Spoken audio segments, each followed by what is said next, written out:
Hey everyone, and welcome to another Majesty video. And today you get me.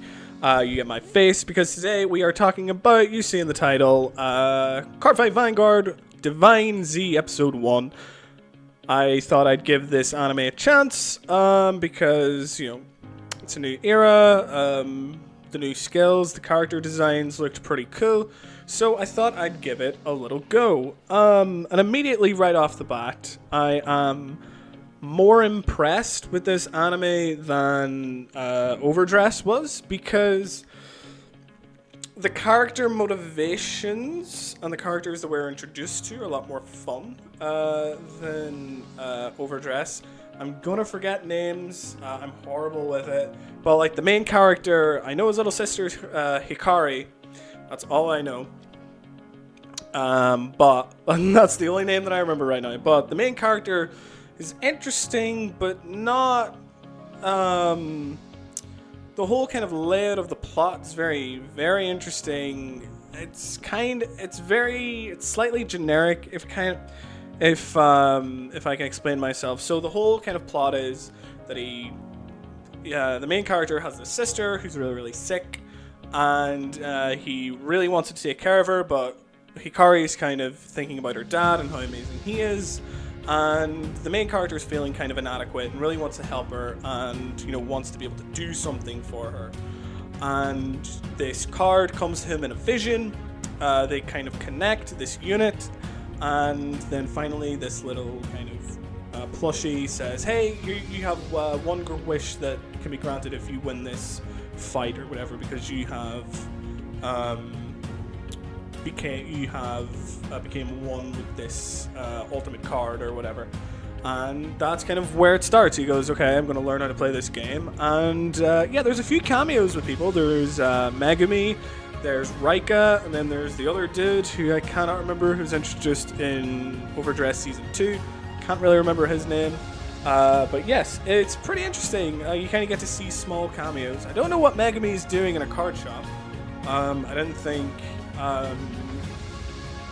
it's kind of cliche to have someone working in a card shop from a previous show. Misaki did it because she owned the card shop. She was due to be given the card shop whenever she was older, so it made complete sense there. It's not like you've seen Miwa or something working in Card Capital 2 or something.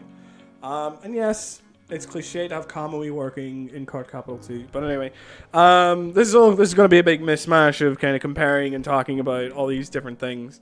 But the main thing that I kind of really like about this series is kind of at the end, where he goes to learn how to play Cardfight Vanguard, obviously. The whole episode was kind of exposition, like getting to know the characters and, introducing everyone to the world. And it was very interesting because it's kind of the real world, but this is one thing that I didn't really like about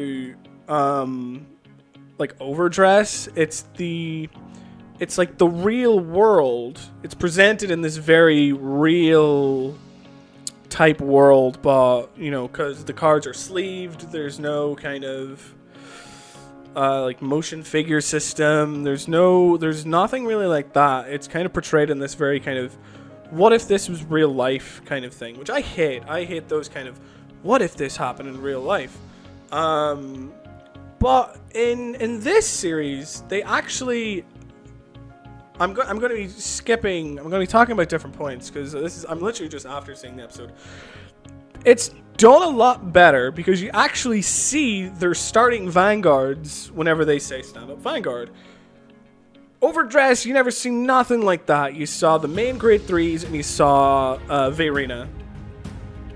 That's all you saw. That is all you saw in this. And yeah, it's slightly I'm impressed because the new main character that's actually teaching, or the new girl character who's teaching the main character how to play, feel free to say their names in the comments because I can't remember. she gives the same speech that Kai gave to Aichi. We're now fighting on a planet called Cray. We're only astral projections. And we can, ride these units like in our imaginations. Imagine it and everything. I thought it was pretty neat. I was like, okay, now I'm into it. Now I'm getting the sense that this is kind of a more fantasy-esque realm, and I can kind of let things slide a lot more. Kind of, because they're not trying to portray this as a real world. My biggest dislike of Overdress Season 1, and I think that was everybody's, it was a shame to be a card game anime. Like, the card game was not implemented well at all in Season 1 of Overdress. And hopefully going through, it's an interesting, it'll not be a shame that it'll actually, have actual kind of units show up, and we'll actually get to see the fight, we'll actually get to see it. And because following the card fights was always a bit tough for me watching Overdress and Will Pulse Dress, because they're like, okay, I attack, guard, attack, guard, attack, guard. I want some theatricality to it. Like, I'm watching an anime about card games. I can just watch somebody play the game on like Discord, or go to my locals and watch somebody play. If I'm watching an anime, I want some oomph to it. I want this over the top crazy what's the word that I'm looking for? Motion figure system kind of stuff. That's what I'm in. That's what I'm into. That's what I want. And it looks like next episode we'll get to have that, because they're actually writing their first Vanguards. We get to see them, which is fantastic. I'm actually really excited about it.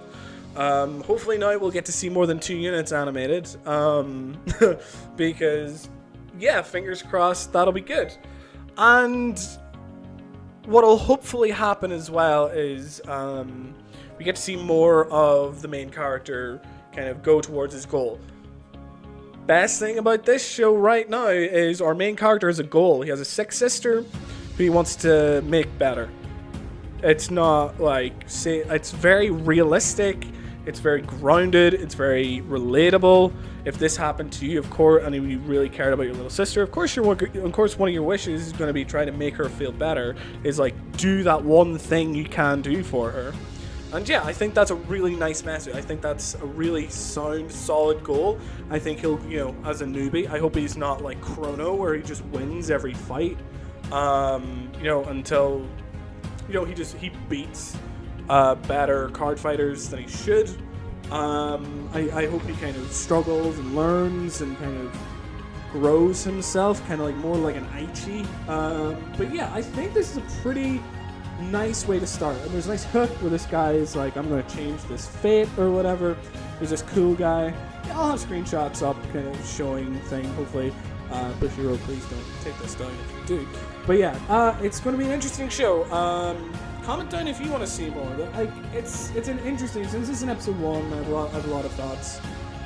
Seeing Megami and Raika, it's like, hey, cool, whatever. Okay, this is a sequel to Overdress. But it's not like, Raika is still in high school, which is interesting, because like Yu Yu's gone doing whatever he wants. Like, we'll probably see Yu Yu like later, like maybe like in Divine Z Season 3 or something. That's probably good. Let all these other characters breathe, because a lot of people are attached to Yu Yu. I'm not. Didn't really care for him, but yes, this episode's pretty good. I like this episode. It's intriguing. It has kind of some nice character moments. He's a nice guy. Whenever he's kind of looking, he's trying to, stop these bullies from this other dude. Maybe I'll put him up here. But yeah. Anyway, that is episode 1. I'm looking forward to see where this anime goes. I'm looking forward to see how the card fights go. I didn't think there would be a card fight in this episode, honestly. I don't know why. Just something told me that there wouldn't be a card fight in this episode before I saw it. And I was right. Sadly, I was right, but we got a really nice introduction to how the fights will look. We're getting some nice kind of images, we're getting some nice imagination. I'm kind of intrigued of his, like, Psyqualia-esque thing or whatever, of him going to Cray. We actually see Cray, which is kind of cool. I kind of missed the whole mystical element of the anime. Look, in the original Vanguard, it was a semi-realistic world with kind of, well, this card game is big around the world, and there are these things that we can do to enhance the game for you. You know, it went from we're just playing casual games in our card shop to a shop tournament, to regionals, to nationals. We have to go back to regionals, and then we'll win nationals. There's a story there of growth. There's a line going up. You know, there's going up, a bit down, and then we're going up. About how they became like more professional, they became better card fighters. You know, and how they went up to the kind of national level. Which is good. Like, so there's kind of semi-realistic thing there where you're playing in a card shop, you're buying booster packs, you're doing this, you're doing all of that, and I just thought it was interesting. This video is getting way too long now. More just all to my rambling and everything, but I hope you guys enjoyed this video. Please comment. I thought I'd just do it just because I was intrigued. I wanted to see what this anime was about. I wanted to see if it was okay, and I'm intrigued. I'm sticking around for episode 2. But anyway, guys, if you like this video, leave a like, comment, and subscribe. And I will see you guys in the next video.